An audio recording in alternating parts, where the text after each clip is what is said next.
Hi, I'm Daniel Gold, and welcome to the Gold Standard Leadership Lab. By day, I'm a partner at a leading advisory firm where I draw upon my background as an attorney to help my clients succeed. This podcast, though, is my personal project, completely separate and apart from my day job, but reflects the same passion that I exhibit everywhere for teaching, mentoring, and helping others succeed through simple, impactful lessons.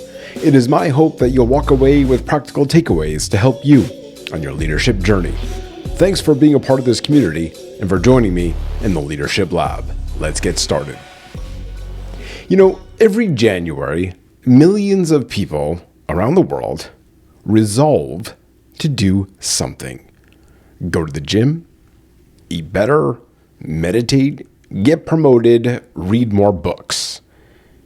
And then every February, most of those resolutions are already broken. Here's what I want you to consider. The problem isn't willpower. The problem isn't discipline.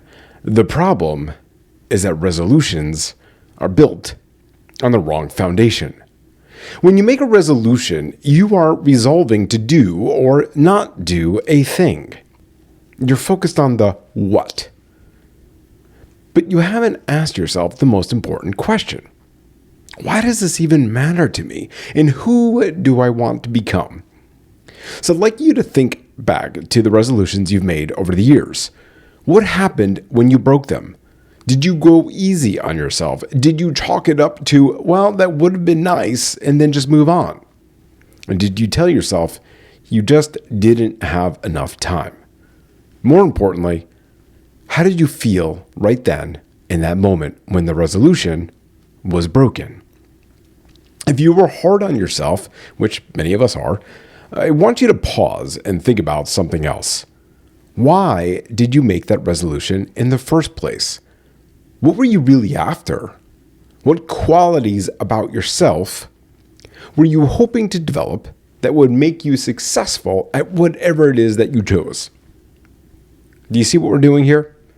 There's a fundamental difference between resolving to do a thing and identifying the qualities of the human that you want to become. So I want to talk to you about the why, what, and how framework. And let me offer you a different way to think about this. So most resolutions start with the what. I want to go to the gym 3 days a week. I want to lose 20 pounds. I want to get a promotion. But the what by itself has no staying power whatsoever, because when life gets busy, when motivation fades, when the alarm goes off at 5:30 a.m. and it's cold outside, the what isn't enough to get you out of bed. What's missing is the why. Not the surface level why, like I want to be healthier, but there's a deeper why. What qualities do you want to cultivate? What kind of person do you want to show up for your family, for your team, and for your clients? How do you want to feel when you look back on 2026? Once you understand the why, the what becomes a vehicle, not a destination. And then you can build the how, specific, measurable milestones that keep you on track without becoming the thing that you're chasing. This is where tools like objectives and key results, or OKRs, come in. OKRs aren't resolutions. They're the tactical layer that helps you execute on a purpose you've already defined. The difference is the sequence. Most people start with a goal and never examine the purpose. And the best leaders start with the purpose and let the goals flow from there. Let me share how this has played out in my own life. 2.5 years ago, my doctor gave me some stern advice. I needed to get healthier. What started as simply lacing up some shoes and getting outside has turned into a full life passion. And this spring, I'll run my first full marathon, which happens to coincide with a pretty significant milestone, my 50th birthday. Now, along the way, I've set specific targets. In 2024, I ran multiple 5Ks and 10Ks. 2025, I completed 2 half marathons. I track my mileage. I track my pace. I track my heart rate. I have a training plan with very clear milestones. But here's what I've learned. those metrics aren't why I run. I identify as a runner now because of what running has taught me about who I want to be. The qualities that have developed as a result of this practice include grit, it includes resilience, it includes patience, especially with myself, but it also includes increased energy, mindfulness about how and what I eat, and a growing realization that certain foods and even alcohol run in complete contrast to my desire to live a full and healthier life. And most of all, running has made me happier. I'm healthier now than I was 25 years ago. The net result? Well, look, I show up better and more motivated every day for my loved ones, my team, my clients, and for you, my listeners of the Gold Standard Leadership Lab. Running isn't a resolution. It's a vehicle for becoming the person that I truly want to be. And here's something else.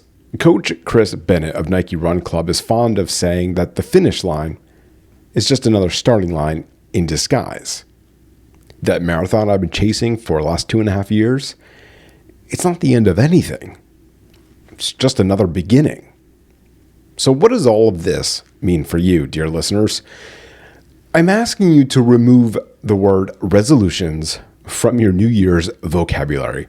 Instead, I want you to think carefully about the qualities of your life as a human that you want to develop. Small changes made consistently that will ripple into much larger differences by year's end. So ask yourself the following questions. First, do you want to be a more mindful and active listener to your spouse, your partner, children, friends, team members, and clients? Second, do you want to slow down enough to have time in your daily calendar to think, to process that meeting you were just in, to digest the summary and identify the next action items?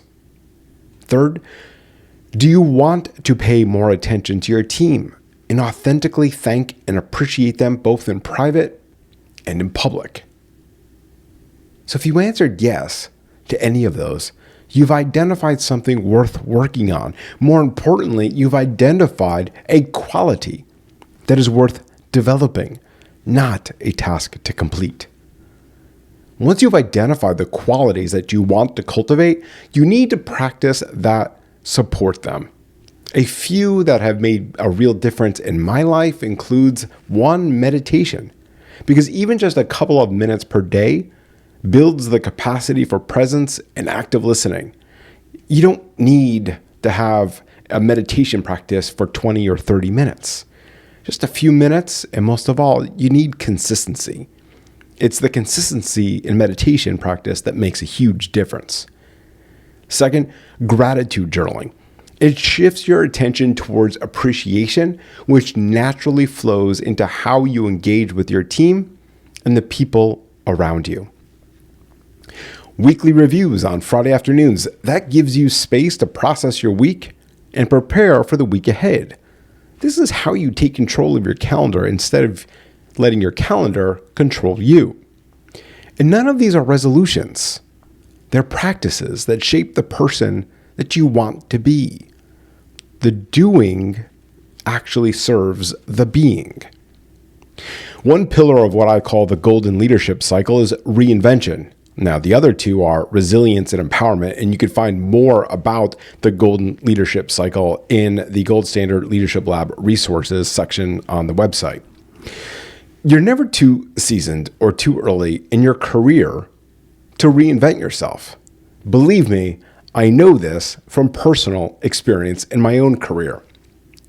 So the invitation I'm extending to you right now is simple. Take the time to think slowly.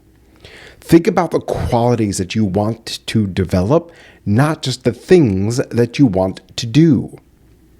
Understand the real desires that you have and why they matter to you. And then work backward from there. Chart the course now, and by December, you'll be looking back at a year full of meaningful progress and not a list of broken promises. So if this resonates with you, here's what I'd suggest you do as a next step. Write down 3 qualities that you want to embody more fully this year. Not goals, not tasks, qualities. So maybe it's patience, or maybe it's presence. Maybe it's to have the courage in difficult conversations. Maybe it's showing up with more energy for the people who matter most in your life. Once you have those 3 qualities, I want you to ask yourself, what practices or pursuits would help me develop them? That's your what. And from there, you could build the how. And if you need a hand working through this, reach out to me. I'd be glad to think through it with you. So here's to a new year defined not by what you resolved to do, but by who you are becoming. And remember, leadership isn't about perfection. It is about progress. Take this lesson, put it into action, and continue setting the gold standard in your own life and at work. See you all next time.